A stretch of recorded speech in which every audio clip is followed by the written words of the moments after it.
Try to form a question, so just tell me what the emotions are.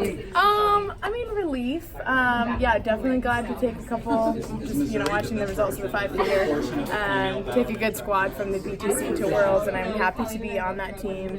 I don't want to, come off as ungrateful. To make my 4th U.S. team is still a big deal, and I'm still very happy to be here, happy to be healthy. Last year I was watching my teammates from the sidelines, not able to compete at all. So I'm glad that that wasn't the case this year. But I still want more out of myself, and I still want to have a better finish. I still want to be able to be closer to Emma and Courtney.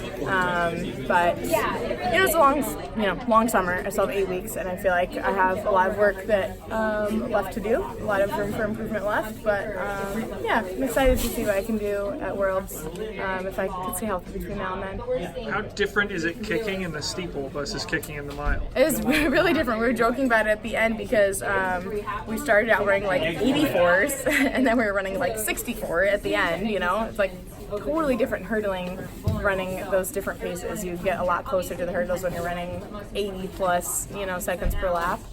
You're just coming up to the hurdle, popping over it versus like truly hurdling it at a faster pace, and so you take off from further away. And to make that transition is kind of weird. Like my second to last water pit, I kind of slipped on it and got like my heel on top of the barrier just because I was coming at it faster, and like everything happens quicker and stuff, and so it definitely changes your form. And we don't really do that much practice running 64 seconds a lap in practice either, because we never really run that fast or that slow. So it's weird. Miler at heart. I love the mile. Watching the 1500 finals yesterday was like, oh, that would have been a fun, crazy, tactical last. That last 200 was just so nuts. Like watching when people make their move and, just being like, of course, from the outside, what people did wrong or right, and it's an exciting race for sure.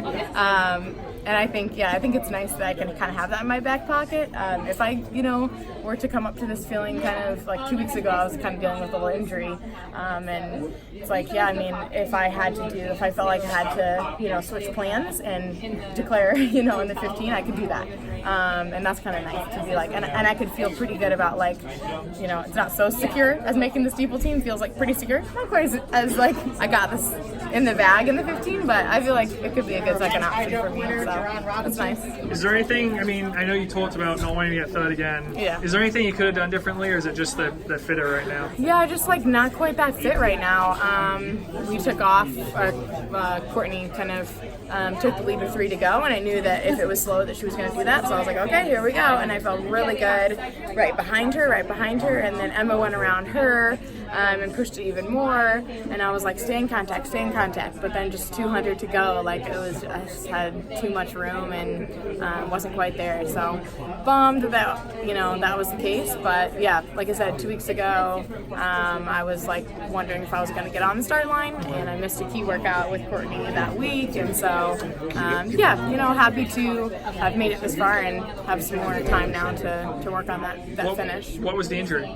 I deal with a lot of foot stuff, just like lots of foot and ankle problems. I jammed my ankle or my heel on a water pit like 10 days before pre, and just like couldn't get it right after that. We're training in Park City right now, and so not at home with my usual support staff as far as medical stuff, and just let it get out of hand. So, but feeling much better now. Got my peeps on the job, and it's all good now. But yeah. How tough is it to come back?